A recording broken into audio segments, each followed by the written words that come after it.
नमस्कार, news for nation देख रहे हैं आप और मैं आपके साथ प्रार्थना। बिहार के पुलों का भी अब बनेगा हेल्थ कार्ड। जी हाँ, बिल्कुल सही सुना आपने। लगातार जो है पिछले साल से पुल गिरने की खबरें और आए दिन पुलों में दरार जैसी खबरें हम आपको बताते हैं। पिछले साल भी तकरीबन 10 पुल गिर गए थे और इतना ही नहीं, हाल फिलहाल में सीएम नीतीश कुमार द्वारा जिस पुल का उद्घाटन किया गया था दूसरे दिन ही उसमें दरार देखने को मिली। इन सब को देखते हुए जो है ब्रिज मेंटेनेंस पॉलिसी तैयार की गई है। जी हाँ, आपको बता दें कि पुलों की निगरानी के लिए ये पॉलिसी बनाई जाएगी। तो चलिए इस पॉलिसी के बारे में आपको बताते हैं विस्तार से। दरअसल बिहार में ब्रिज मेंटेनेंस पॉलिसी तैयार है। पुलों की रियल टाइमिंग होगी निगरानी और इनका हेल्थ कार्ड बनेगा। विभाग का मानना है कि इस पॉलिसी के आने पर पुलों के जीवन अवधि में वृद्धि हो जाएगी। पुलों का स्ट्रक्चर सेफ्टी ऑडिट होगा। पहले चरण में 250 मीटर से अधिक लंबाई के 85 पुलों का third party structure safety audit IIT Patna और आईआईटी दिल्ली से कराया जाएगा। इसके तहत पुलों का डाटा संग्रह एकत्रित किया जाएगा। दरअसल बिहार में पुलों के बेहतरीन रखरखाव के लिए ब्रिज मेंटेनेंस पॉलिसी तैयार की गई है और अब इसे राज्य कैबिनेट के समक्ष रखा जाएगा। वहीं जेपी गंगा पथ का निरीक्षण करने के दौरान पथ निर्माण मंत्री नितिन नवीन ने पुल नीति तैयार होने की जानकारी दी है। अधिकारी जानकारी के अनुसार बिहार में लगभग नीति आने पर इन पुलों का हेल्थ कार्ड बनेगा। इस ब्रिज की वास्तविक स्थिति की जानकारी मिलती रहेगी।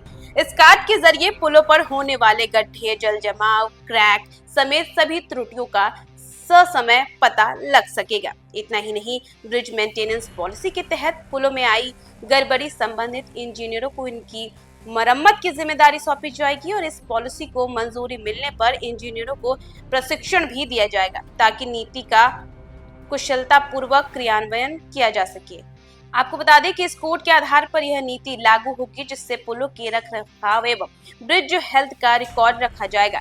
इस पॉलिसी के अंतर्गत थर्ड पार्टी ऑडिट का भी प्रावधान होगा। इससे समय समय पर पुलों में किसी प्रकार की क्षति होगी तो उसकी जानकारी पूर्व में ही प्राप्त हो जाएगी। हर महीने पुलों की रियल टाइम निगरानी होगी। इस नीति को बनाने में आईआईटी दिल्ली और आईआईटी रुड़की, आईआईटी मद्रास और आईआईटी पटना से भी मदद ली गई है। विभाग का मानना है कि इस पॉलिसी के आने पर पुलों की जीवन अवधि में वृद्धि हो जाएगी। पुलों का स्ट्रक्चर सेफ्टी ऑडिट होगा। पहले चरण में 250 मीटर से अधिक लंबाई के 85 पुल का third party structure safety audit IIT Patna और आईआईटी दिल्ली से कराया जाएगा।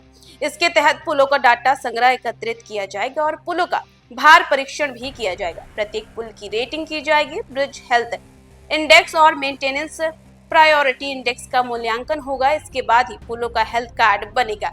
स्ट्रक्चर सेफ्टी ऑडिट का कार्य का पुल निर्माण करेगा और पुलों का रेट्रोफिटिंग व एजेंसी के माध्यम से कराया जाएगा। वहीं पथ निर्माण मंत्री नितिन नवीन ने जेपी गंगा पथ को पूरी तरह सुरक्षित बताया है। मंत्री ने कहा है कि ब्रिज में किसी प्रकार का कोई क्रैक नहीं है।